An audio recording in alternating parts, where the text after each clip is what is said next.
ये आकाशवाणी लखनऊ है। इलाकाई खबरें दीबा हाशमी से। हाथरस भगदड़ मामले में तश्कील 3 रुकनी अदालती जांच कमीशन 2 रोज़ा दौरे पर हाथरस पहुंच गई है। ये टीम आज और कल हाथरस में जांच पड़ताल करेगी। इस दौरान डीएम, एसपी समेत डिवीज़न के कई अफसरान पुलिस लाइन में मौजूद हैं। टीम आज आगरा जोन के additional DGP, divisional commissioner Aligarh, police महानिरीक्षक अलीगढ़ और हादसे से मुतल्लिक अफसरान, जिसे कमीशन ज़रूरी समझेगा, ज़िला इंतज़ामिया, पुलिस इंतज़ामिया से मीटिंग कर हादसे के मुतल्लिक दस्तावेज़ों का जायज़ा लेगी और कल ये टीम आम आवाम से मुलाकात करेगी। वाज़ेह रहे कि इससे कबल हाथरस मामले के लिए तश्कील एसआईटी ने अपनी रिपोर्ट कल सौंप दी। उत्तर प्रदेश के डीजीपी प्रशांत कुमार और चीफ सेक्रेटरी मनोज कुमार सिंह ने कल लखनऊ में वज़ीर आला योगी आदित्यनाथ को उनके सरकारी रिहाइशगाह पर 15 वर्कों की तवील रिपोर्ट सौंपी। रिपोर्ट में डीएम और एसपी समेत करीब 100 अफराद के बयान दर्ज किए गए हैं। उत्तर प्रदेश पुलिस ने हाथरस भगदड़ के सिलसिले में देव प्रकाश मधुकर को गिरफ्तार किया है। 2 जुलाई को मची इस भगदड़ में 121 अफराद की मौत हो गई थी। पुलिस रिपोर्ट में देव प्रकाश को इस हादसे का खुसूसी मुलजिम बनाया गया था। देव प्रकाश की इत्तला देने के लिए 1 लाख रुपए के इनाम का ऐलान भी किया गया था।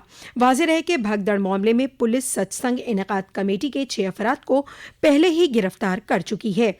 यह हादसा कथावाचक नारायण साकार हरि उर्फ भोले बाबा के सत्संग के दौरान पेश आया था। उत्तर प्रदेश के डीजीपी प्रशांत कुमार ने पुलिस अफसरान के साथ वीडियो कॉन्फ्रेंसिंग के जरिए मीटिंग की। मीटिंग में ADG, IG, police commissioner, SP के साथ ही पुलिस के सभी आला अफसरान मौजूद रहे। मीटिंग में कानून और इंतजामिया, ट्रैफिक मैनेजमेंट और आने वाले त्योहारों, मुहर्रम और कांवड़ यात्रा को लेकर गौर व खौस किया गया। उन्हें पुरअमन तरीके से मुनक़िद कराने के लिए डीजीपी ने अहकाम भी दिए। साथ ही अवामी नुमाइंदों से भी मुज़ाकरात करने के पुलिस अफसरान को अहकाम दिए। डीजीपी ने कहा कि जराइम पर कंट्रोल करने के लिए प्रोएक्टिव पुलिसिंग करें और रिस्पांस टीम को और बेहतर करने की कोशिश करें। तमिलनाडु में बीएसपी के रियासती सदर के आर्मस्ट्रॉन्ग के कत्ल पर बहुजन समाज पार्टी सुप्रीमो मायावती ने सोशल मीडिया एक्स पर पोस्ट पर रंज का इजहार किया है। साथ ही हुकूमत से सख्त कार्रवाई का मुतालिबा भी किया है। जम्मू कश्मीर में शदीद बारिश की वजह से आज अमरनाथ यात्रा को आर्जी तौर पर मुलतवी कर दिया गया। बालटाल और पहलगाम दोनों रास्तों पर शदीद बारिश के मद्देनजर अमरनाथ यात्रा मुलतवी की गई है। वाज़ेह रहे कि अमरनाथ यात्रा 29 जून को शुरू हुई थी और 52 रोज तक चलने वाली ये यात्रा 19 अगस्त को इख्तिताम पजीर होगी। अफसरान के मुताबिक अब तक अमरनाथ यात्रा पर आए अकीदतमंदों की तादाद 1.5 लाख से ज्यादा हो चुकी है। कल दर्शन के 7वें दिन 21,686 अकीदतमंदों ने श्री अमरनाथ जी की पवित्र गुफा के दर्शन किए। नीति आयोग की जानिब से चलाए जा रहे संपूर्णता अभियान में रियासत के 8 इजला और 68 तरक्याती ब्लॉकों को शामिल किया गया है।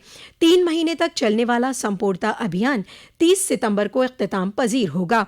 मुहिम के तहत बदायूं में आकांक्षी तरक्याती ब्लॉक अंबियापुर में संपूर्णता अभियान का इनेकाद किया गया।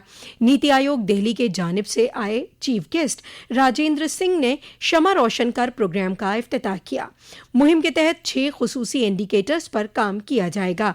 इसी सिलसिले में संभल तरक्याती ब्लॉक असमोली में जिला मजिस्ट्रेट डॉक्टर राजेंद्र पेंसिया की सदारत में नीति आयोग हिंदुस्तानी हुकूमत के जरिए मुंतखब आकांक्षी तरक्याती ब्लॉक में संपूर्णता अभियान के तहत निशानदेह 6 इंडिकेटर्स पर काम किए जाने के मकसद से संपूर्णता अभियान उत्सव मुनक़िद किया गया। इस मौके पर अहाते में लगी मुख्तलिफ महकमों की अपनी अपनी स्कीमों से मुताल्लिक स्टॉलों का भी चीफ गेस्ट और जिला मजिस्ट्रेट के साथ ही दीगर अवामी नुमाइंदों के जरिए जायजा लिया गया। वाज़ेह है कि संपूर्णता अभियान के तहत मुल्क के सभी आकांक्षी इजला और आकांक्षी तरक्याती ब्लॉकों में नीति आयोग के जरिए सेहत, तालीम, ज़राअत, चाइल्ड डेवलपमेंट प्रोजेक्ट और जरिए मार्च से मुताल्लिक इंडेक्स पर काम किया जाएगा। उत्तर प्रदेश में मानसून पूरी तरह एक्टिव है। मशरक़ी उत्तर प्रदेश के कई इजला में शदीद बारिश से अवाम को दिक्कतों का सामना करना पड़ रहा है। महकमा मौसमियात ने उत्तर प्रदेश की दारुल हुकूमत लखनऊ समेत 49 इजला में बिजली चमकने, आसमानी बिजली के साथ गरज चमक और अचानक से 30 से 40 किलोमीटर फी घंटे से चलने वाली हवाओं के साथ बारिश का अलर्ट जारी किया है। इसके अलावा लखनऊ, बाराबंकी, हरदोई, फर्रुखाबाद, गोंडा, अलीगढ़, आगरा, अमेठी, अयोध्या, उन्नाव, मैनपुरी, कासगंज, सोनभद्र, मिर्जापुर, चंदौली, प्रयागराज, वाराणसी, कानपुर शहर कानपुर देहात, झांसी, इटावा और करबो जवार के अजला में गरज चमक और तेज हवाओं के साथ बारिश का अलर्ट जारी किया गया है। इसी के साथ आकाशवाणी लखनऊ से इलाकाई खबरों का ये बुलेटिन खत्म हुआ।